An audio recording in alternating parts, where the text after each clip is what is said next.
Saya Prabu Purnawirawan, pemimpin Kerajaan Tumannegara di Jawa Barat.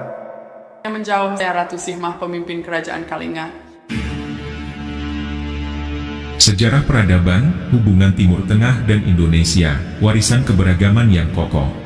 Peradaban manusia berkembang di berbagai belahan dunia dengan ritme dan karakteristik yang berbeda. Ketika membahas pertemuan antara peradaban Timur Tengah dan Indonesia, penting untuk melihatnya dengan perspektif yang adil dan objektif bahwa sebelum kedatangan Islam, tanah Nusantara sudah memiliki tatanan masyarakat yang matang, kerajaan yang kuat, dan nilai-nilai kehidupan yang beradab.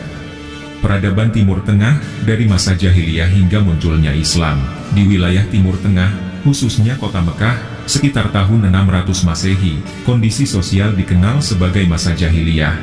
Istilah ini tidak bermakna bahwa seluruh dunia pada masa itu tidak beradab, dan juga bukan bermaksud merendahkan bangsa atau wilayah lain. Istilah tersebut hanya menggambarkan kondisi sosial di Mekah saat itu, di mana masih terjadi praktik-praktik yang bertentangan dengan keadilan, seperti penindasan terhadap kaum lemah, persaingan antar suku yang keras, dan ketidakadilan sosial.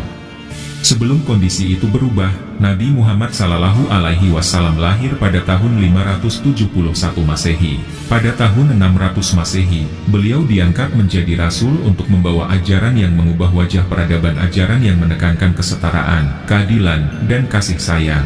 Ajaran ini kemudian menyebar ke berbagai wilayah, termasuk ke Nusantara, dan berpadu dengan tatanan yang sudah ada sebelumnya. Peradaban Nusantara, kerajaan-kerajaan besar yang telah berdiri kokoh. Jauh sebelum ajaran Islam sampai ke Indonesia, bangsa ini sudah membuktikan kemampuannya dalam menata kehidupan bernegara dan bermasyarakat. Hal ini terlihat dari berdirinya kerajaan-kerajaan besar yang memiliki sistem pemerintahan, hukum, dan budaya yang majemuk namun bersatu. Pada tahun 300 Masehi, Kerajaan Kutai Kartanegara sudah berdiri tegak di Kalimantan. Keberadaannya bukan sekadar sekelompok masyarakat yang berkumpul, melainkan sebuah kerajaan besar yang mampu mengatur sumber daya, menjaga ketertiban, dan membangun peradaban.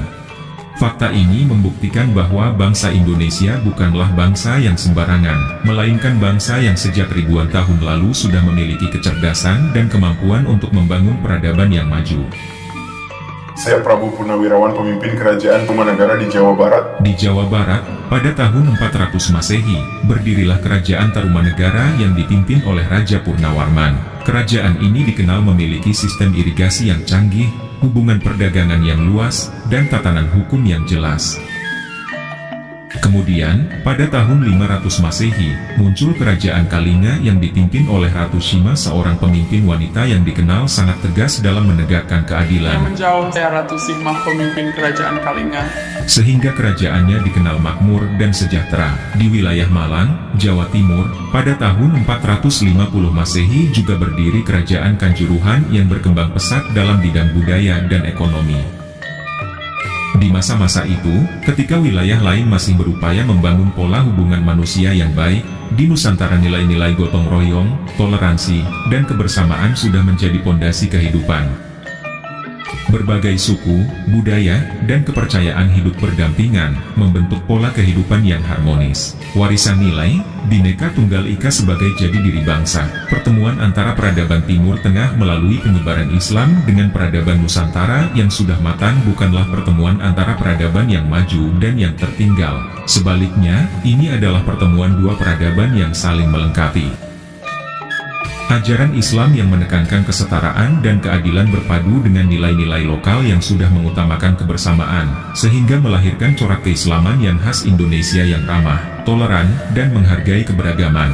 Sebagai anak bangsa, kita harus bangga dengan sejarah ini. Kita tidak boleh membedakan manusia berdasarkan suku, bangsa, atau keturunan, karena sejarah membuktikan bahwa di tanah ini, keberagaman sudah menjadi bagian dari kehidupan sejak zaman dahulu kala. Semboyan Bhinneka Tunggal Ika berbeda-beda tetapi tetap satu bukanlah sekadar kalimat, melainkan warisan peradaban yang sudah ditanamkan oleh leluhur kita ribuan tahun lalu. Itulah jadi diri bangsa Indonesia yang harus kita jaga dan lestarikan selamanya.